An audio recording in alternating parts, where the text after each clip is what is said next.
इनके पिताजी अत्यधिक तामसिक और जिद्दी स्वभाव के व्यक्ति हैं। अभी महाराज जी पहले तो तामसिक थे, फिर क्या पीछे कुछ एक्सीडेंट हुआ, अभी वो बेड पे आ गए, अभी वो अपनी तामसिक खान पान नहीं छोड़ रहे और ना ही बात मानते हैं, गाली देते हैं, गलोच करते हैं, जो भी है। ये देखकर इनको गुस्सा आता है और गुस्से से कुछ खरी खोटी सुना देते हैं, नहीं फिर पश्चाताप होता है कि मैंने ऐसा क्यों किया, नहीं मेरी भक्ति का नाश हो रहा है। महाराज जी अभी हाँ इनका क्या कर्तव्य है? हाँ, इनका कर्तव्य है बिल्कुल उनको प्रभु की तरह मानो।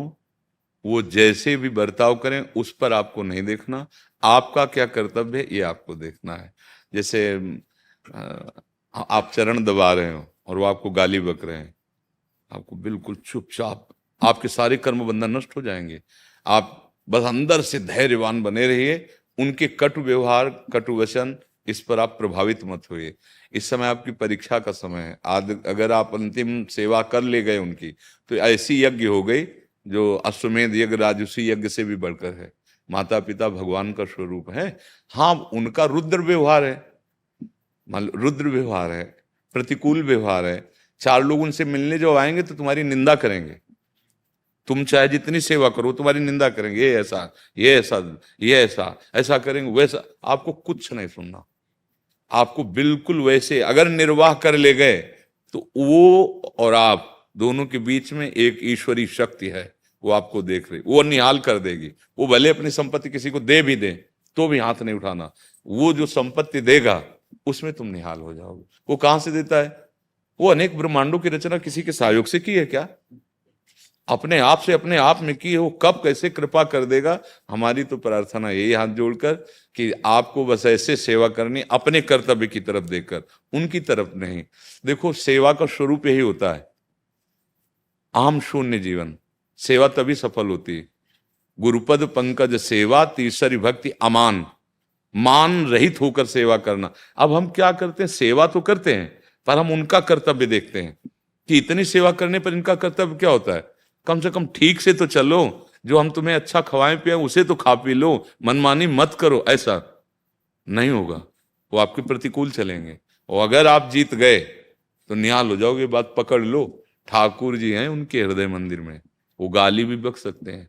तो देखो, अगर आप निष्ठा पे हो तो सब बदल जाएगा। जैसे भगवान की कृपा नहीं तो आपको यहां भेजा है, तो बस अपने पिता में भगवान को देखो। वो गाली दें उनकी सोच फेंकना पड़ेगा, उनकी ये सब मलमूत्र फेंकना पड़ेगा। बहुत धैर्य पूर्वक इतनी बड़ी पूजा हो जाएगी प्यारे, हमारी बात समझ लो कि वो साधना कभी जीवन में कर नहीं सकते जो तुम्हें वो फल मिलेगा। उनके हृदय में बैठा भगवान है। ये बाहरी माया का नाटक है। बस चुपचाप हिम्मत करके जाना कि अब गाली सुनना है, सब कुछ सुनना है, बस हमको इनकी सेवा करनी है। बस अगर निपटा ले गए तो बहुत बड़ा लाभ मिल जाएगा।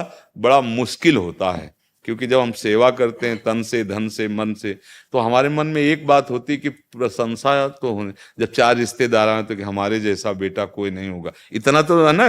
और इतना की जगह वो निंदा कर रहे हैं। इन सारी चीजों से दिक्कत भी नहीं है महाराज जी। मतलब 8 साल हो गए उनको इससे जूझते हुए।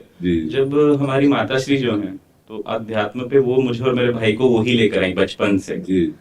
जब उन्हें गाली देते हैं ना, तब नहीं, वो किसी कुछ भी कुछ नहीं, अपने कर्तव्य को देखो, अपने कर्तव्य को बिल्कुल नहीं। माता श्री के लिए भी कुछ ना बोले उन्हें। अब वो मार तो सकते नहीं, नहीं बिल्कुल। तो फिर चिंता क्या कर पड़े पड़े बोले ले तो क्या चला जाएगा। आप अपने कान बंद रखो और माता जी को समझा दो कि देखो स्थिति उनकी ऐसी है और वो माँ है और वो उनकी अर्धांगिनी है, वो सहने में आपसे ज्यादा प्रवीण है, तभी आपको अध्यात्म की तरफ भेज सकती है। जो माँ सहनशील और विवेकवान होती है वही अपने पुत्र को अध्यात्मिक का मार्ग दिखाती है। अन्यथा तो माता पिता बालकें बुलावें, उदर भरे सोई जतन सिखावें। तुम कैसे पेट भर लो, कैसे विषय भोग लो, इतनी शिक्षा दी जाती है। तो धन्य है आपकी माँ को। आप ऐसा न सोचे कि वो माँ को गाली देते तो हम फिर उनकी, नहीं नहीं, बिल्कुल नहीं। अवसर आया है, बढ़िया सेवा कर लो, भगवान ही है जी।